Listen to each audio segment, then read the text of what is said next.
El EPOC es una de las principales causas de morbimortalidad a nivel mundial. Hoy en día es la cuarta causa de muerte por enfermedades crónicas a nivel mundial. El tabaquismo es el principal factor de riesgo. Sin lugar a duda, el fumar sigue siendo la causa número uno en el mundo. Para diagnosticarlo no se necesita solo una radiografía de tórax. El diagnóstico en la EPOC se fundamenta en 3 puntos importantes. Y en el tratamiento hay intervenciones que sí cambian el pronóstico del paciente. Es muy importante que en el manejo inicial, lo primero es que quite el factor de riesgo. El doctor Omar Barreto, neumólogo, te explica todo lo que tienes que saber para el ENAR. Vamos ahora entonces les decía yo que con EPOC estable. Bueno, igual que cuando vimos hace un rato asma, pues aquí vamos a ver la definición de EPOC, pero de acuerdo a las guías GOLD. De las guías GOLD, y aquí abajo ven que es 2018, pero si esta no cambié la definición, pero sí he ido actualizando las presentaciones porque también las guías GOLD han ido teniendo modificaciones, de tal manera que pues ahorita ya tenemos las GOLD 2025, ¿no? Que también ya están, tienen algunas modificaciones que ya las van a ver aquí a lo largo de la plática, de la presentación. Entonces, hablemos primero de la definición de EPOC. Entonces, la enfermedad pulmonar obstructiva crónica, acuérdense que es una enfermedad muy frecuente, prevenible y tratable, que se caracteriza por la presencia de síntomas respiratorios persistentes y limitación del flujo aéreo, a causa de alteración de las vías aéreas o de los alvéolos, usualmente producida por una exposición significativa a partículas o gases nocivos. ¿Cuál es la diferencia entre la EPOC y el asma? Pues que el asma, acuérdense que dijimos que era una enfermedad que cursaba con inflamación y obstrucción de los bronquios, pero que es reversible. La EPOC tiene síntomas persistentes y tiene limitación del flujo aéreo crónica. Es irreversible. Y en la EPOC, sí o sí, debe de haber alguna exposición significativa que lo desencadenó. Hoy en día es la cuarta causa de muerte por enfermedades crónicas a nivel mundial. En México, de acuerdo al estudio Platino, se considera que tiene una prevalencia, vean, del 7.8% en personas mayores de 40 años. La prevalencia incrementa considerablemente, obviamente, con la edad, de tal manera que pues es mucho más frecuentes en mayores de 60 años que en los de 50 a 59. Vean cómo de 4.5 sube hasta 18% en los de más de 60 años. ¿Cuáles son los factores de riesgo más importantes para definir o pensar que una persona puede tener EPOC? Bueno, el primero, pues, el tabaquismo, ¿no? Sin lugar a duda, el fumar sigue siendo la causa número uno en el mundo como causa de EPOC y de cáncer pulmonar. Pero también otras, por ejemplo, el fumar marihuana también se ha visto que puede producir EPOC. Algunas alteraciones en el crecimiento pulmonar que tiene que ver con infecciones repetitivas a lo largo de la infancia, sobre todo cuando tuvieron neumonías. El nivel socioeconómico pues también tiene que ver justo con esto y de ahí entra también, además de infecciones recurrentes, en pobreza extrema sobre todo, pues el estado de nutrición. Pacientes que durante su vida tuvieron también una mala nutrición pueden tener menor desarrollo pulmonar y por lo tanto tener más riesgo de desarrollar EPOC. Aquí como paréntesis importante, recuerden que la función pulmonar máxima se alcanza a los 20 años de edad. De tal manera que a los 20 años termina el desarrollo pulmonar. Después de los 20 a los 30 años de edad, tenemos una estabilidad en cuanto a nuestra función pulmonar. Y después de los 30 años empieza lo que se conoce como senescencia pulmonar. La senescencia pulmonar no es otra cosa más que la pérdida de función pulmonar que se va originando año tras año después de esos 30 años. Y más o menos, para que se den una idea, todos después de los 30 años perdemos en promedio entre 20 a 25 mililitros de aire. Si nos hiciéramos espirometrías cada año, esa es nuestra pérdida normal de función pulmonar que podemos tener cada año después de los 30 años. Por eso la mayoría de los deportistas, pues después de los 30 años se jubilan, ¿no? Pues ya no van a ser igual a antes de esa edad. Otros factores que pueden condicionar la generación de EPOC, pues es la contaminación atmosférica, sobre todo en exteriores y también en interiores, como el humo de leña, ¿no? O algunos otros contaminantes, o también a qué es lo que se dedica y qué exposiciones tiene en su trabajo la persona. Hay también factores genéticos, como sobre todo deficiencia de alfa-1 antitripsina. Acuérdense que la deficiencia de alfa-1 antitrypsina también puede dar origen a enfisema, que es uno de los componentes de la EPOC. Ahora, uno de los problemas a los que nos enfrentamos en el día a día con nuestros pacientes es que pues, el paciente todavía no es capaz de diferenciar, ¿no?, entre lo que es EPOC, lo que es enfisema y lo que es bronquitis. Y en parte, pues a veces ha sido culpa de nosotros porque no les hemos sabido explicar bien qué es cada cosa. Pero el enfisema, el paciente debe entender que el enfisema no es nada diferente a la EPOC ni una enfermedad diferente. El enfisema simplemente es un componente más de la enfermedad pulmonar obstructiva crónica. Pero además de que los pacientes en la EPOC puedan tener enfisema, que es la destrucción de los alvéolos del parénquima pulmonar, pues muchos de los pacientes se acompañan con un segundo componente que es la bronquiolitis obstructiva. Entonces los pacientes con EPOC cursan con obstrucción de la vía aérea pequeña, o sea, de los bronquiolos, más enfisema, más hipersecreción de moco. Se empiezan a retener muchas secreciones dentro de esta vía aérea que está obstruida y que se puede quedar en esos espacios aéreos que están rotos, donde ya no hay parénquima pulmonar que define el enfisema. Estos factores, estos tres factores importantes de la EPOC, pues originan limitación al flujo aéreo, enfermedad de la vía aérea pequeña, destrucción del parénquima pulmonar e infecciones crónicas. Es común que los pacientes con EPOC, y ahorita lo vamos a ver, sobre todo aquellos que ya tienen un FEV1 por abajo del 50%, todos los pacientes con un FEV1 por abajo del 50% tienen alta probabilidad de colonizarse por bacterias agresivas como las pseudomonas. Entonces los pacientes con EPOC grave, que pues son aquellos que tienen ya menos del 50%, ahorita vamos a ver, y moderado, pues tienen riesgo de estar colonizados. ¿Sabes cuál es la verdadera razón por la que en la mayoría no pasa el ENARM?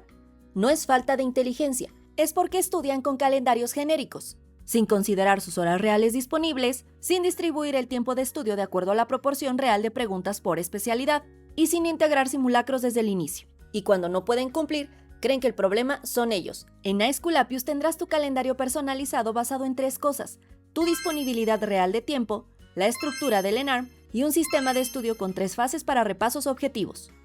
Nuestros alumnos no estudian más, estudian mejor. Ahora, igual que en el asma, que vimos hace un ratito, vimos que en el asma pues había, de acuerdo a características clínicas, fisiológicas, bioquímicas, inflamatorias, veíamos que había fenotipos. En la EPOC se ha intentado hacer lo mismo.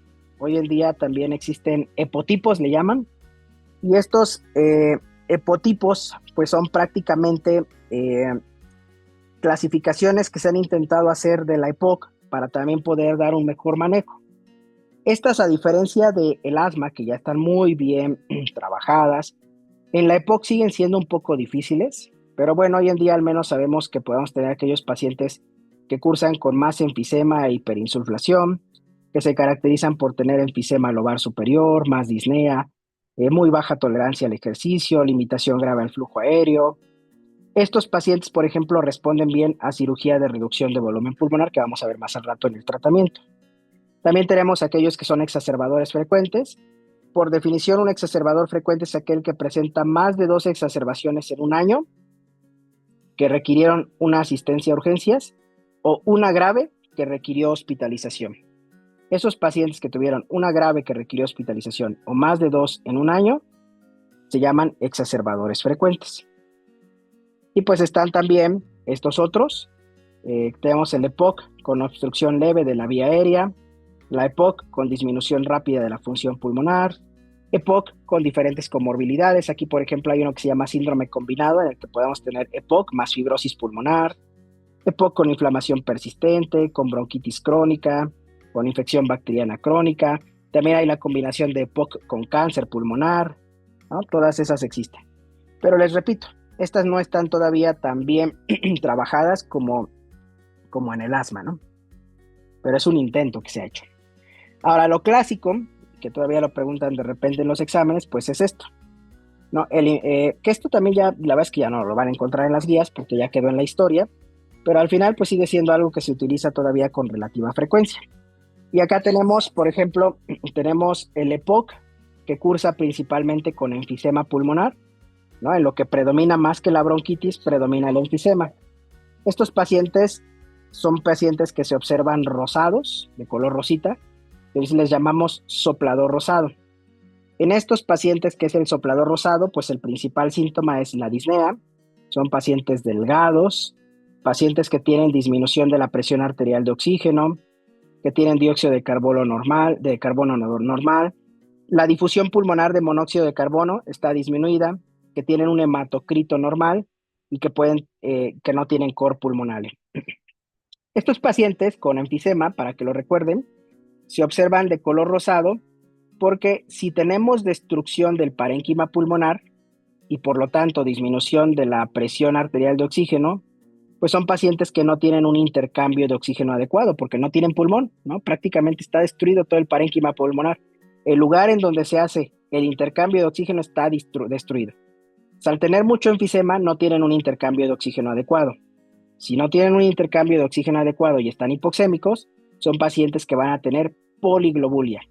Al estar con poliglobulia, pues se van a ver muy rojos, ¿no? Son los pacientes que tienen los ojos rojos, todos se observan rojos, entonces son el soplador rosado, ¿no? Y respiran rápido. Por eso se llaman así, soplador rosado.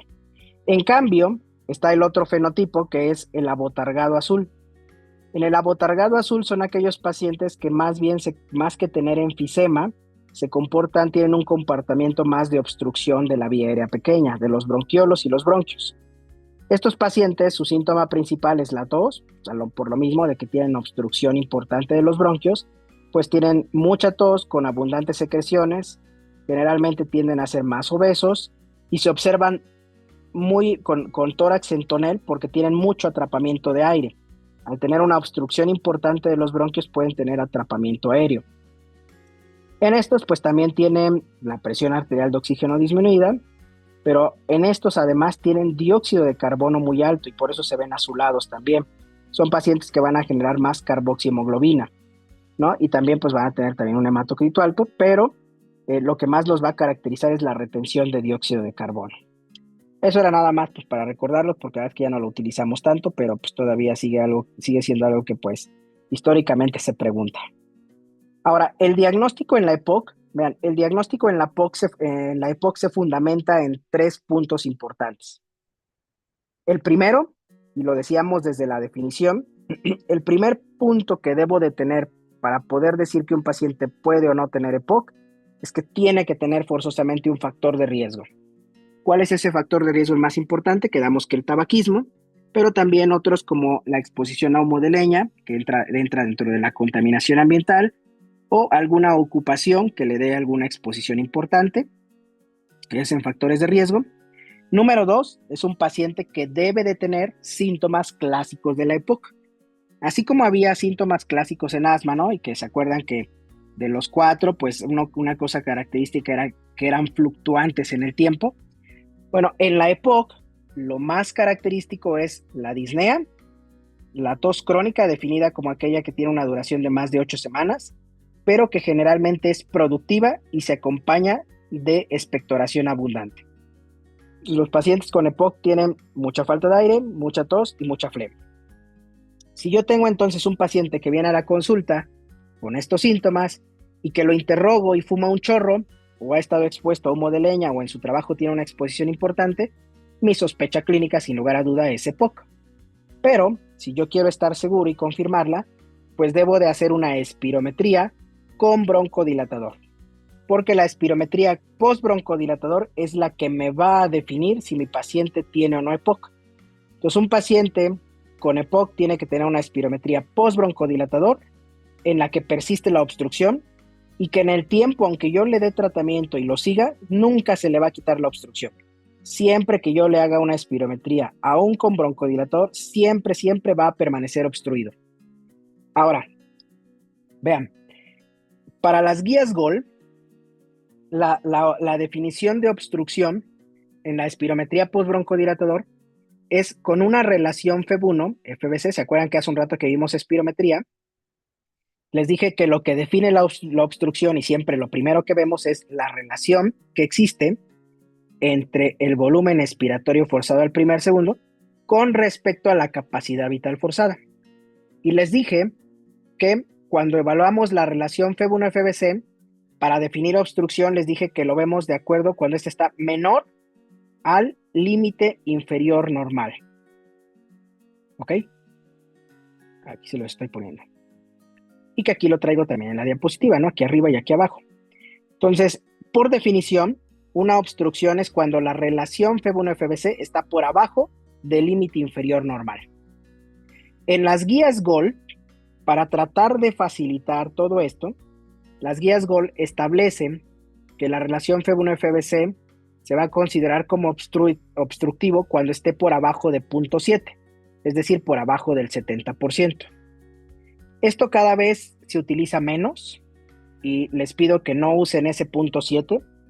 ¿Por qué? Porque el 0.7, si nos basamos en 0.7 en lugar del límite inferior normal, esto era antes porque antes no existían los espirómetros que hoy existen, ¿no? Ahora ya todo lo da el espirómetro.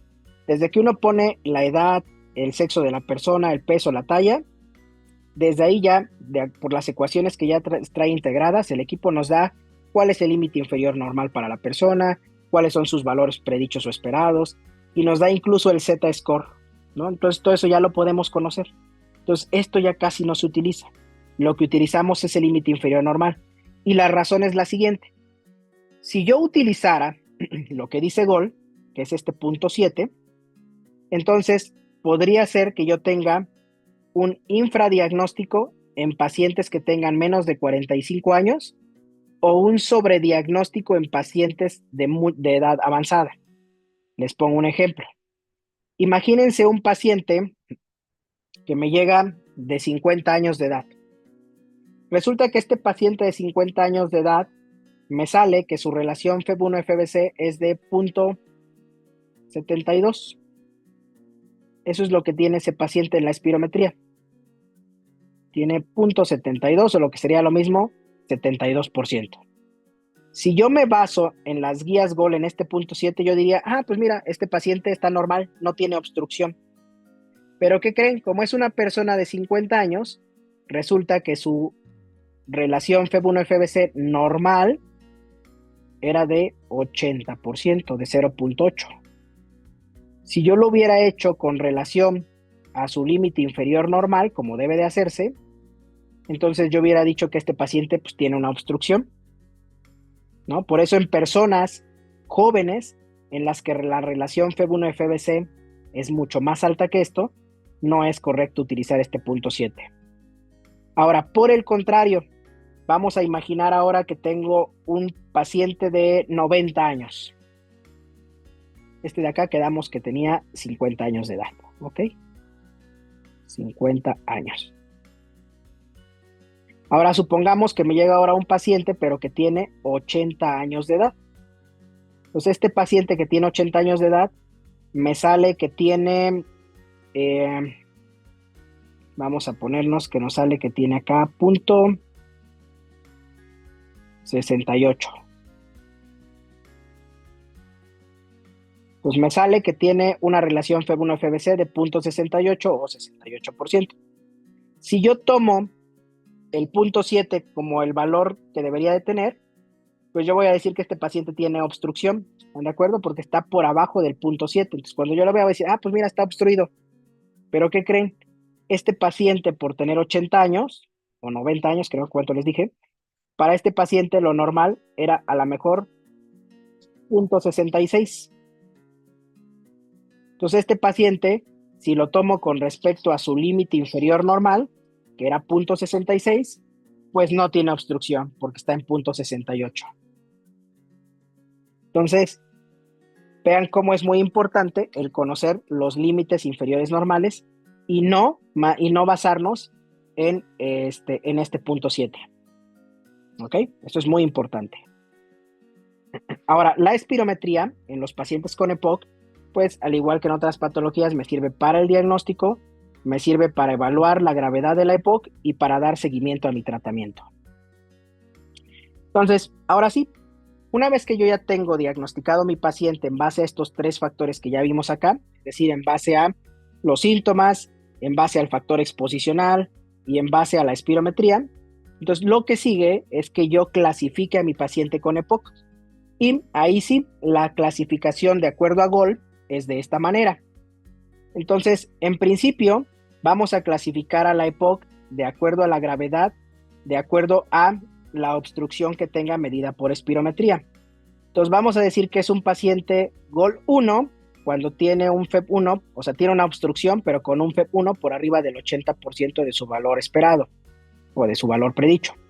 Es un GOL 2 cuando está obstruido, pero su FEP 1 está entre 50 al 79%, es decir, la obstrucción está entre estos valores. Es un GOL 3 cuando está entre el 30 al 49%. Y es un GOL 4, que es el grave, muy grave, cuando su FEP 1 está ya por abajo del 30% de su valor predicho. A partir de aquí, acuérdense que los que están por abajo de 50%, este grupo tiene más riesgo de estar colonizado por pseudomonas. Eso es algo muy importante. Entonces, lo primero que voy a hacer es clasificarlo en GOL 1, GOL 2, GOL 3, GOL 4, de acuerdo a su función pulmonar. Pero además es importante que de acuerdo a la parte clínica, lo clasifique yo en si entra en un panel A, un panel B o un panel E. Esta clasificación clínica en estos paneles se basa prácticamente en el grado de disnea que tiene el paciente y la calidad de vida que tiene medida por el cuestionario CAT. Y la E es de exacerbaciones, qué tanto se ha exacerbado en el último año. Acuérdense que definíamos como un exacerbador frecuente, y lo vimos hace un rato, aquel que tiene más de 2 exacerbaciones moderadas en el último año, o al menos una exacerbación grave que haya requerido hospitalización. Entonces, los pacientes que tienen una disnea MMR con la escala MMRC de 0 a 1 y que además tienen un CAT, que es este cuestionario de calidad de vida, menor de 10, significa que son pacientes poco sintomáticos. O sea, por ejemplo, puede ser incluso un GOL 3 o un GOL 4, pero que entre aquí en panel A, porque son pacientes que tienen buena tolerancia al ejercicio, pocos síntomas, y eso puede pasar. Hace muchos años solo se clasificaban como GOL 1, 2, 3 y 4. Después, y con muchos estudios que se han hecho, se demostró que el GOL 1, 2, 3 y 4, que tiene que ver con su función pulmonar, no necesariamente está en relación a cómo es la calidad de vida del paciente ni cómo son sus síntomas. Por eso se hizo esa separación. Entonces, hoy en día yo puedo tener un GOL 1, 2, 3 o 4 combinado con cualquiera de estas clasificaciones. Entonces, el grado A, acuérdense que es aquel paciente que tiene buena calidad de vida, no tiene disnea o tiene muy poca disnea y que no se ha exacerbado en el último año. Un clase B, un panel B, es aquel paciente que ya tiene más disnea, que tiene mala calidad de vida, pero que tampoco ha tenido exacerbaciones en el último año. Y un clase E es aquel que es un exacerbador frecuente. Ahora, la clasificación de disnea MMRC y el CAT, aquí lo tengo para que lo recuerden. Entonces, la disnea en grados MMRS se clasifica de esta manera. Vamos a decir que es un grado 0 cuando no me falta el aire. Solo me falta al hacer ejercicio intenso, que eso podría ser cualquiera de nosotros. O sea, si ahorita les digo, oye, córrete 10 kilómetros, pues por supuesto que seguramente al final de los 10 kilómetros van a tener algo de falta de aire, ¿no? Este es un grado 0. Ahora, un grado 1 MMRC es aquel paciente que tiene falta de aire al caminar deprisa en un lugar plano o al andar subiendo escaleras o pendientes. Si yo subo escaleras y me falta el aire, tengo un grado 1 MMRC. El grado 2 de MMRC es aquel que no puede mantener el paso al igual que otras personas de su misma edad y tiene que detenerse cuando va caminando con otra persona de su misma edad. Un MMRC3 es aquel que no camina ni 100 metros, es decir, menos de una cuadra, y se tiene que detener. Y un MMRC4 es aquel que tiene dificultad incluso en reposo o incluso al hacer actividades muy normales de la vida diaria como vestirse, comer, ir al baño. Ese es un MMRC4. Entonces, en estos de acá, acuérdense que el paciente que entra en el A es aquel que tiene un 0 o un 1. Y el que ya está en 2 o más es el que entra en el grado B. Este es el cuestionario CAT. El cuestionario CAT es el que utilizamos para medir calidad de vida en estos pacientes con EPOC. Y bueno, este cuestionario pues tiene estas preguntas muy sencillas que prácticamente tienen que ver con cómo sus síntomas impactan en el día a día y se califican del 0 al 5, ¿no? Desde donde está muy contento hasta donde está muy triste. Y vean cómo pregunta con respecto a su tos, con respecto a las flemas, con respecto a la opresión en el pecho, con respecto a cuando sube pendientes, con respecto a cómo se siente para realizar sus actividades diarias, domésticas, cómo se siente de seguridad para salir fuera de casa, cómo se siente al dormir y cómo se siente con respecto a la energía que tiene. Y al final se da una puntuación. Como vieron, aquellos pacientes que tienen más de 10 puntos, pues significa que tienen mala calidad de vida. Entonces, en base a eso los clasificamos. Ahora, también existe esta escala que se llama índice de Bodex y el índice de Bode. Esta escala la utilizamos más bien como pronóstico. Una vez que ya tengo hecho el diagnóstico y clasificado a mi paciente, pues puedo aplicar esta escala para determinar qué probabilidad de mortalidad tiene el paciente en los siguientes 3 a 5 años. Entonces vean cómo la que más utilizamos es el BODE. El BODE pues es este acrónimo, ¿no? La B de índice de masa corporal, la O del grado de obstrucción medida en la espirometría, la D de la disnea medida con la escala MMRC y la E es de ejercicio que se puede medir con la caminata de 6 minutos para ver cuántos metros logra caminar en 6 minutos. Entonces, en base a eso, como ven acá, se les van dando puntajes, ¿no? Y al final nos da una sumatoria. Pues aquellos pacientes que tienen de 0 a 2 puntos tienen un BODE leve, los que tienen de 3 a 4 puntos tienen un BODE moderado, y los que tienen de 5 a 6 puntos tienen un BODE grave, y de 7 a 10 puntos un BODE muy grave. Eso es bien importante porque vean, les decía que me estima la mortalidad en los siguientes 4 años. Entonces vean cómo aquellos pacientes que están entre 0 a 2 puntos, es muy probable que estén vivos a los 4 años en el 82% de los casos. Pero vean cómo aquellos que me salen con 7 a 10 puntos, ¿no? Que ya me salen acá en un BODE grave, pues muy grave, pues la mortalidad va a ser del 75%. Es decir, a los 4 años solo voy a tener vivos el 25% de esos pacientes. Por eso esta escala pronóstica es muy útil y la podemos usar a nosotros como médicos para determinar el pronóstico. Ahora, una vez que yo ya tengo el diagnóstico, hice la evaluación del pronóstico, pues lo que sigue es pues dar el tratamiento. Entonces, dentro del tratamiento, como lo ven acá, el tratamiento es muy importante en relación a muchos factores, igual como en el asma. Entonces, además de que yo haya clasificado a mi paciente, es muy importante que en el manejo inicial, lo primero es que quite el factor de riesgo, que eso es lo más difícil, ¿no? Si el factor de riesgo es el tabaquismo, pues lo primero que tenemos que hacer es incentivar a nuestro paciente a dejar de fumar. Entonces, lo vamos a meter en un programa de abandono de tabaquismo. Para eso, pues es importante que hagamos varias evaluaciones para ver qué tanto tiene de dependencia a la nicotina nuestro paciente, para ver qué tan motivado está para dejar de fumar, se hacen varias cosas. Número 2, pues hay que prevenir infecciones futuras a través de la vacunación. Número 3, modificar el estilo de vida con ejercicio. De hecho, hay que meterlos a una terapia de rehabilitación pulmonar y cardiopulmonar y física.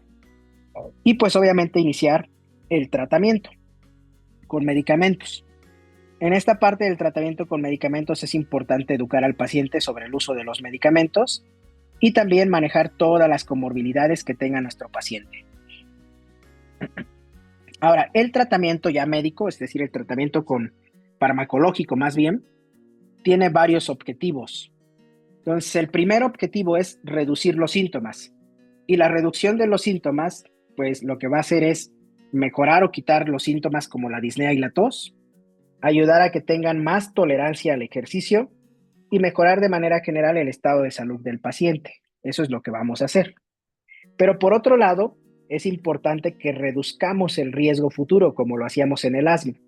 Y aquí pues vamos a prevenir la progresión de la enfermedad, vamos a prevenir y tratar las exacerbaciones y por lo tanto reducir la mortalidad.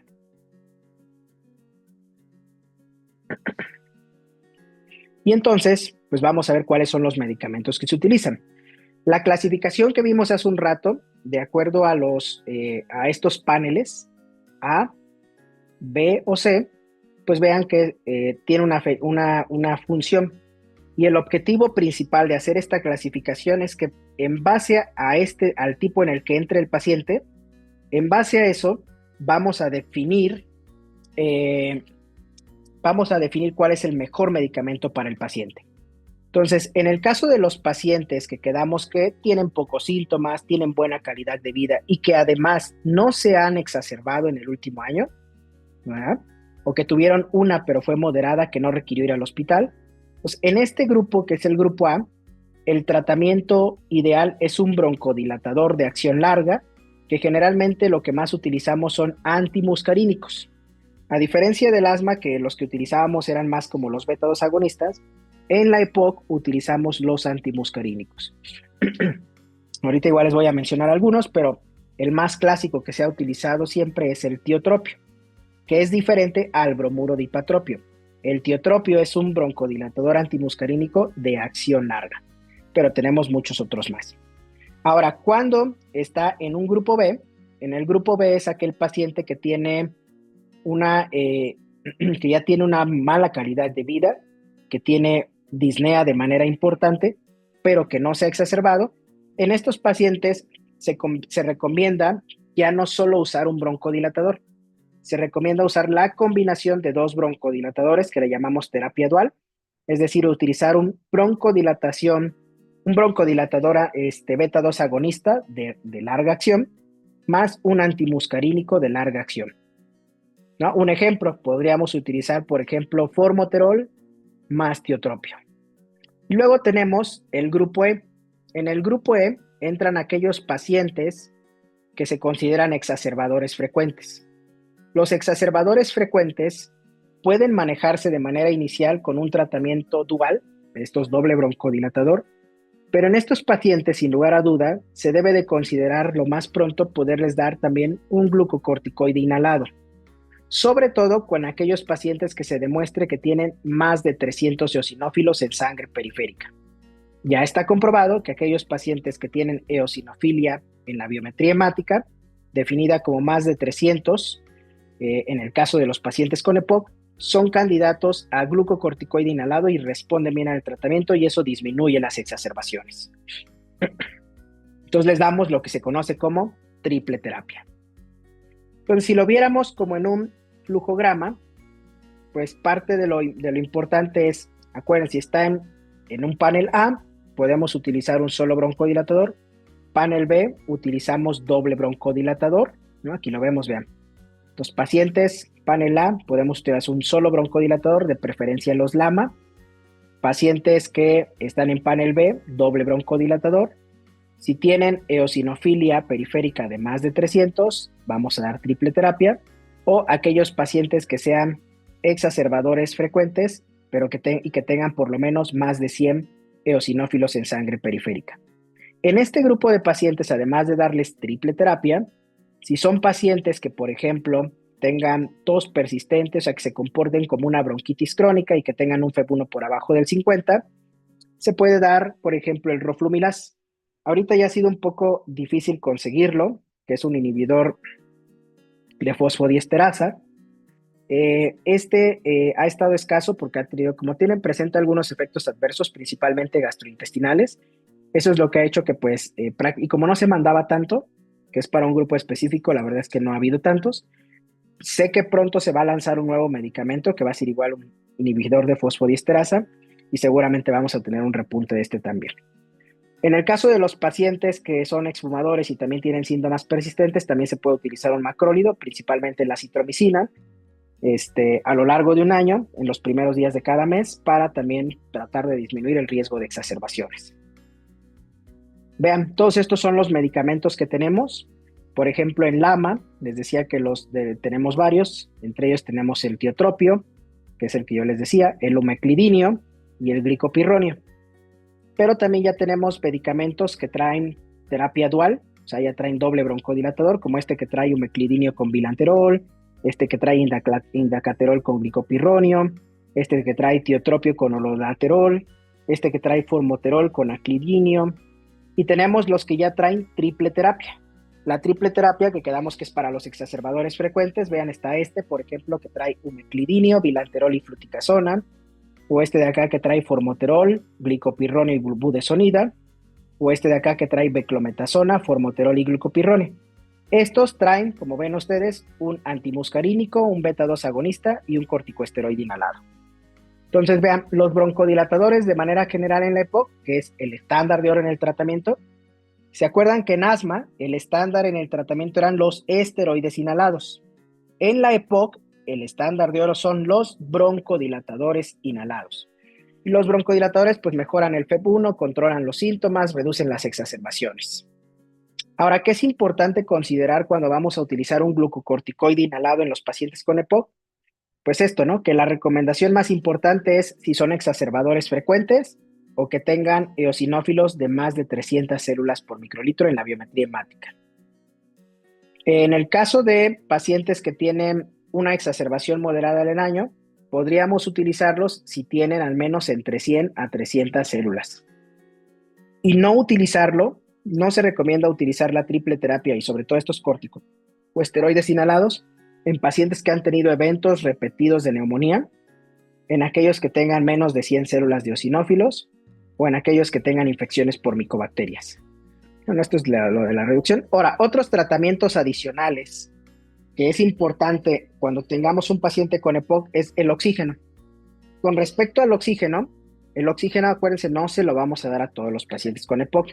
El oxígeno está indicado en aquellos pacientes que tengan una saturación menor al 88% medido por oximetría o una presión arterial de oxígeno menor a 55 medido por gasometría o que tengan entre 55 a 60 si existe poliglobulia o falla cardíaca. Este es uno de los tratamientos que ha disminuido la mortalidad de manera importante. El oxígeno, cuando se indique, y eso es bien importante, debemos decir al paciente que al menos debe de utilizarlo 15 horas al día. Menos de ese tiempo no sirve absolutamente de nada. Y eso es muy importante porque hay pacientes que dicen, pues sí, lo usé como 3 horas al día o 10 horas. No sirve, ¿no? Si lo está usando ese tiempo, pues mejor que ni lo use. O hay pacientes que dicen, es que solo lo usé toda la noche. ¿Cuánto duerme? 6 horas. Tampoco sirve. El paciente debe usarlo al menos 15 horas al día. Puede ser de manera intermitente a lo largo de esas 24 horas, es decir, puede usarlo 8 horas en la noche y otras 7 horas durante el día. Pero siempre deben ser al menos 15 horas al día. Segundo, la rehabilitación pulmonar, esa debe de darse en todo paciente con diagnóstico de EPOC, independientemente de si sea un panel A, panel B o panel E, siempre debe de utilizarse. ¿Por qué? Porque mejora la calidad de vida. La otra es la reducción de volumen pulmonar. Les decía que la reducción de volumen pulmonar se hace ya sea por broncoscopía o de manera quirúrgica, y ese se hace en casos muy seleccionados, en donde el enfisema está muy localizado. Y lo que se hace es, si es por broncoscopía, se ponen válvulas que obstruyan el bronquio que va hacia el área donde está el enfisema para que ya no entre aire hacia ese lugar y por lo tanto no haya hiperinsuflación en ese sitio. O bien, con cirugía se quita toda esa zona del enfisema. Está indicado en pacientes que tienen enfisema localizado o bulas que están localizadas. Cosas muy importantes, acuérdense, que deje de fumar el paciente. Eso es como de lo principal, la actividad física y la vacunación. Hoy hay al menos 5 vacunas que se recomienda aplicar a todo paciente con EPOC. Aquí vienen al menos 3, pero ahorita les digo cuáles otras. Hoy se recomienda pues la de la influenza, la de neumococo, pero pues ahora también ya se recomienda la de COVID, la de herpes zóster y la de tosferina. Esas 5 vacunas debemos aplicárselas a los pacientes con EPOC o con alguna otra enfermedad respiratoria. Están las vacunación, ¿no? Que es lo que les estaba yo, aquí está, ¿no? Que está la de la tosferina, la del herpes, la de SARS-CoV-2, la de neumococo y la de influenza. Son las 5 vacunas que se recomienda a todo paciente que tenga EPOC.